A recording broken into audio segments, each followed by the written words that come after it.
कल पार्लियामेंट में जिस तरीके से देश के गृह मंत्री अमित शाह ने बाबा साहब को लेकर जो टिप्पणी करी, जो सोची समझी साजिश के तहत टिप्पणी करी, उसके बहुत सारे मायने हैं। अमित शाह ने कहा कि अंबेडकर अंबेडकर अंबेडकर अंबेडकर, मतलब कहीं ना कहीं बाबा साहब के नाम लेने का अब जो फैशन बन गया, मतलब फैशन बता दिया। जिस तरीके से विपक्षी नेता बाबा साहब का नाम लेकर, चाहे पार्लियामेंट की बात हो, चुनावी जनसभाओं की बात हो, और सीधा सीधा निशाना अखिलेश यादव और राहुल गांधी के ऊपर अमित शाह का कल था पार्लियामेंट में। अब बाबा साहब के नाम को भी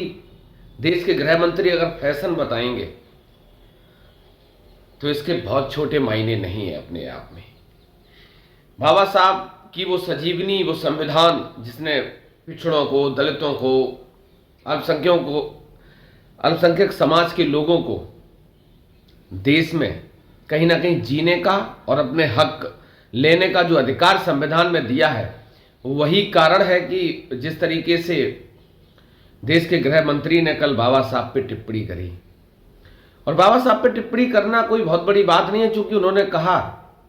कि इतना अगर भगवान का नाम लेते तो कहीं ना कहीं स्वर्ग की प्राप्ति होती। अब भगवान राम की अगर बात करूं, मैं भगवान की बात करूं, जिस तरीके से पूरी भारतीय जनता पार्टी की राजनीति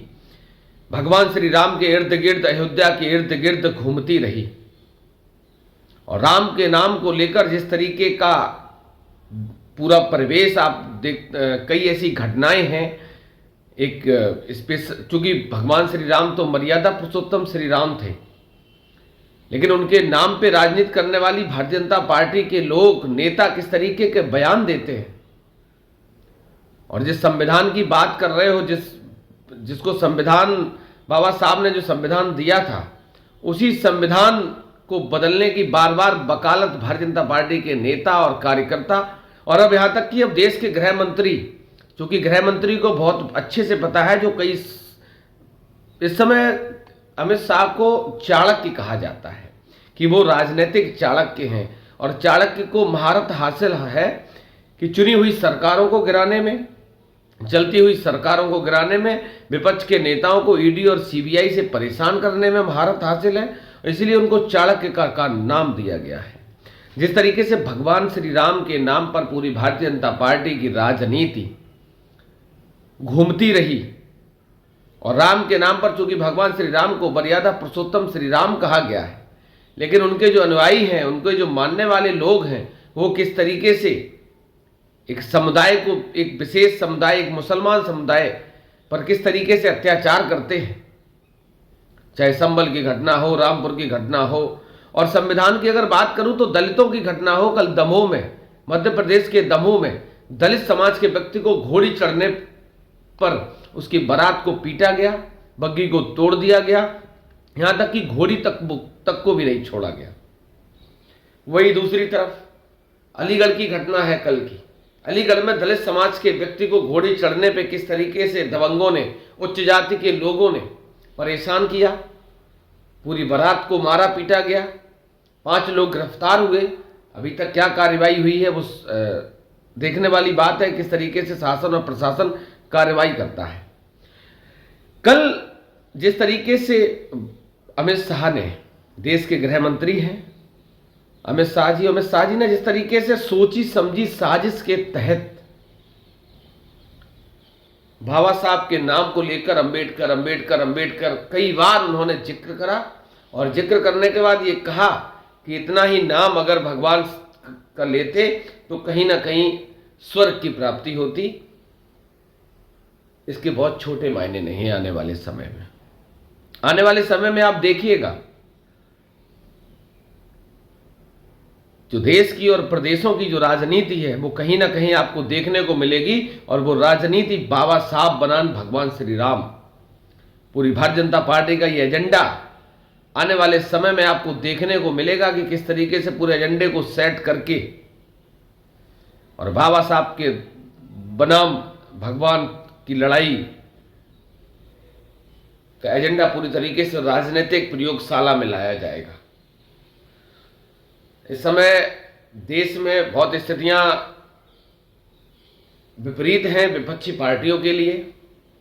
कई विपक्ष के नेता जेलों की हवा खा के आए हैं,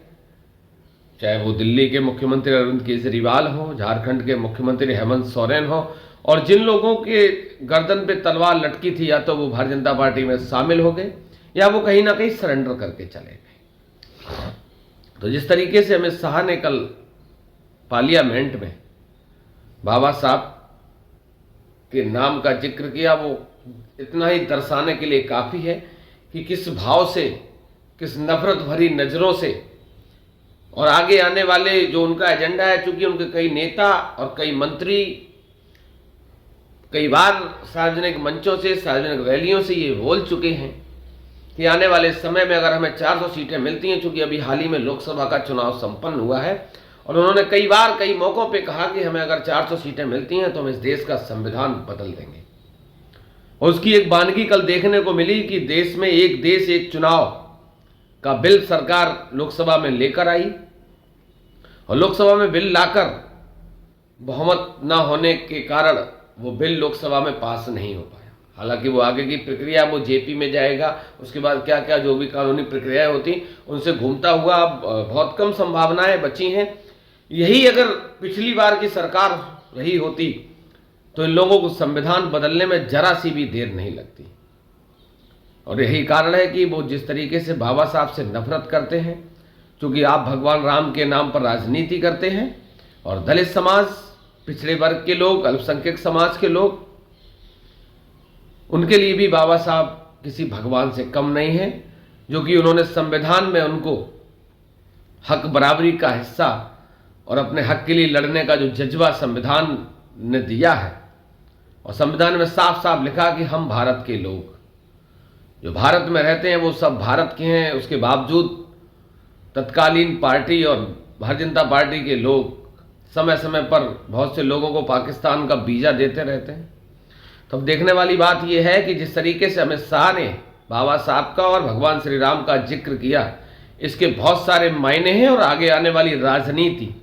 के परिप्रेक्ष्य में अब ये देखने को मिलेगा कि वास्तविकता भाजपा की और अमित शाह की जो रणनीति है आगे आने वाले समय में वो क्या रहने वाली है बाबा साहब को लेकर और भगवान श्री राम को लेकर। तो लगातार बने रहिए। चैनल को सब्सक्राइब नहीं किया अभी तक आप लोगों ने, सब्सक्राइब कर लीजिएगा।